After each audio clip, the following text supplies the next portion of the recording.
Today we take a tour of the Metro Tunnel Arden station. This is the most northern station of the Metro Tunnel, located within the North Melbourne precinct along Byways and Lawrence Street, just 500 metres away from North Melbourne Station, 400 metres from Tram Route 57, and will have bus routes later this year. Serviced by the Sunbury to Pakenham Cranbourne line, you will be able to catch turn up and go trains towards Melbourne's east via the CBD or towards the western suburbs. Currently trains are running tests through the tunnel, however we don't see any today.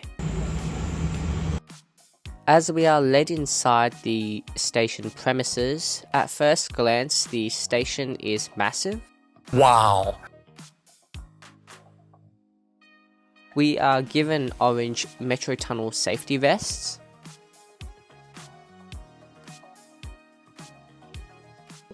Obviously, we're standing at the entrance of the amazing brand new Arden station, one of 5 new stations as part of the Metro Tunnel project to open by the end of this year.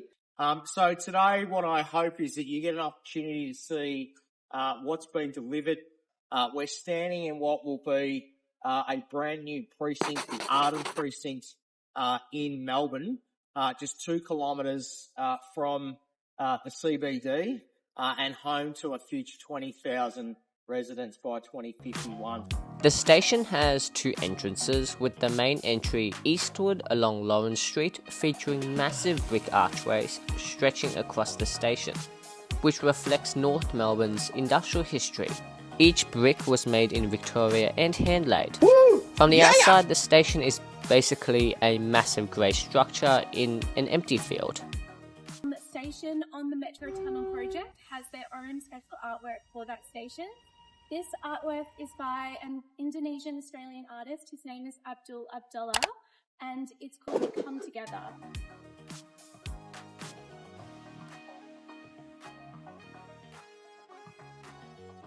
As we pass through these Mikey readers, it's a good time to mention these Mikey readers depicted here are actually being progressively withdrawn and replaced across the Victorian train network. And what's funny is that a brand new station like Arden is actually fitted with an older style reader, which now needs to be removed and replaced.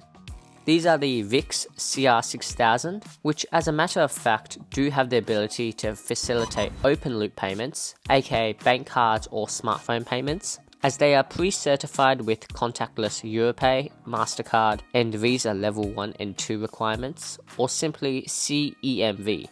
However, currently in Victoria they do not service open loop payments, which has led to the progressive withdrawal of VIX readers in place of Conduent's VPE 430 validators, which will see these newly installed readers, which may not even be 1 year old or never actually properly used, to be replaced by Conduent's validators. Would these be the ones that Conduent are providing, to allow the tap and go system? Yeah, so the MyKey readers are really important to the system, and we know we've got ticketing upgrades that are in the works, so making sure that we've got the new technology is really, really important, and making sure that we're giving people that opportunity is important. We mentioned downstairs free PT starting for anyone under 18 next year, yes, and on weekends as well, so it's something that we're really excited about.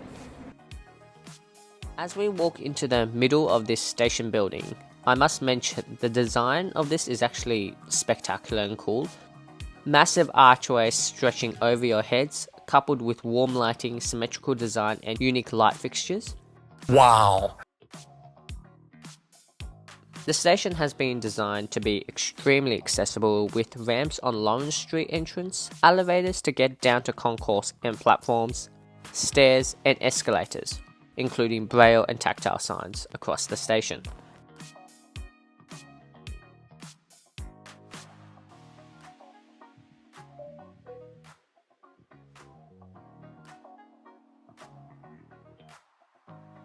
On the left, we have 3 escalators, with 2 escalators constantly moving in opposite directions of each other, and the additional third one being interchangeable and adapted for the time of day.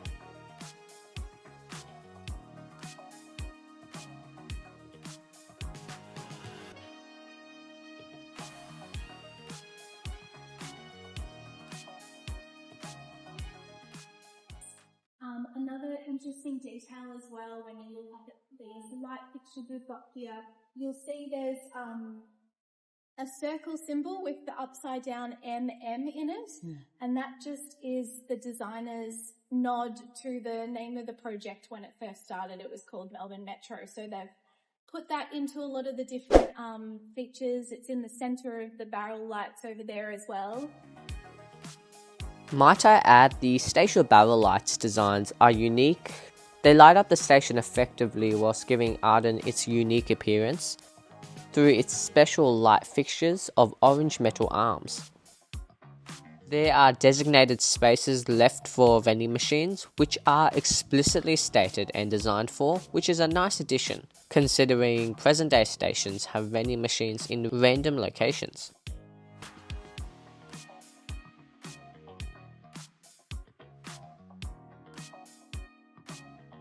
There are 2 elevators and 2 sets of escalators and stairs to get from the concourse level to platform level. So this is Arden Station. We are currently on the concourse level, and this is one of the 5 new stations that will open later this year in 2025. Update. As of midway editing on 29th June 2025, there have been media reports that the Metro Tunnel may not fully open in 2025 this year, due to construction delays at State Library and Town Hall stations. Speculation has it that if it opens later this year, trains may not run through the Metro Tunnel during peak hours, delaying the full opening until 2026. So whilst technically the government hasn't confirmed this... Yeah, that's not correct. They're preemptive because we haven't landed the timetable. But that's a hypothetical. We're working on the timetable now. Anonymous insiders from the Labor government have been leaking information.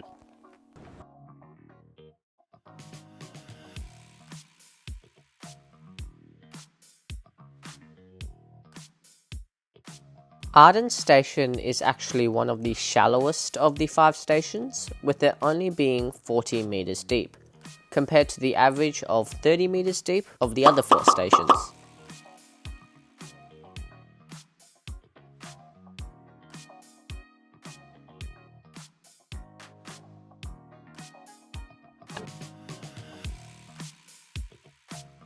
I'm here with Josh Bull, the member for Sunbury and the Parliamentary Secretary for Transport and Infrastructure Delivery in the Allen Labor Government.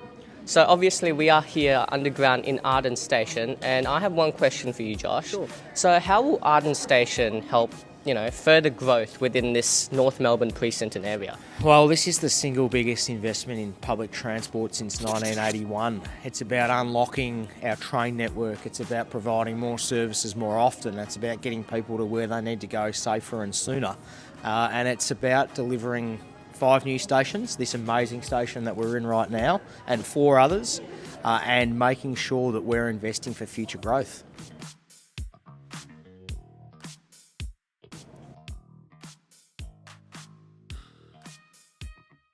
The station also incorporates natural light from the ceiling, which is actually a nice touch considering even overseas city underground stations lack the natural light.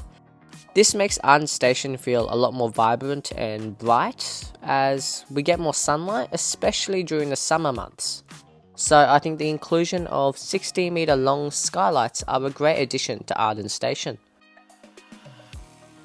These new stations have more passenger information displays, PIDs, placed across the platform. A new feature are these small LED lights placed above passenger screen doors, which light up indicating opening and closing doors. The PIDs over platform screen doors are also a nice addition, which highlight upcoming services, the exact carriage you're boarding, and the direction your train is travelling. The carriages also light up in colours, indicating the crowdness and capacity of each carriage. So some carriages may light up as red, indicating that it is basically at full capacity, while others light up in green, indicating that it's less full. Similar features they have in Sydney and other cities around the world, which is something cool that Melbourne now has.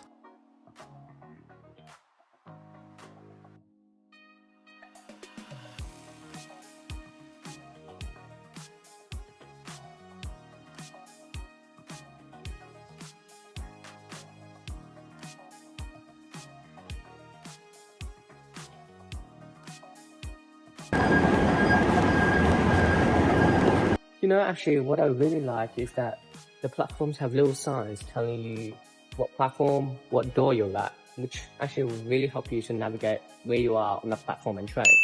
These footprints, especially for the metro tunnel stations, there are 7 on each platform, so there are 35 in total if you count all the metro tunnel stations. And for these footprints, these are all animals from the Kulin Nation, which is Melbourne and the surrounding areas.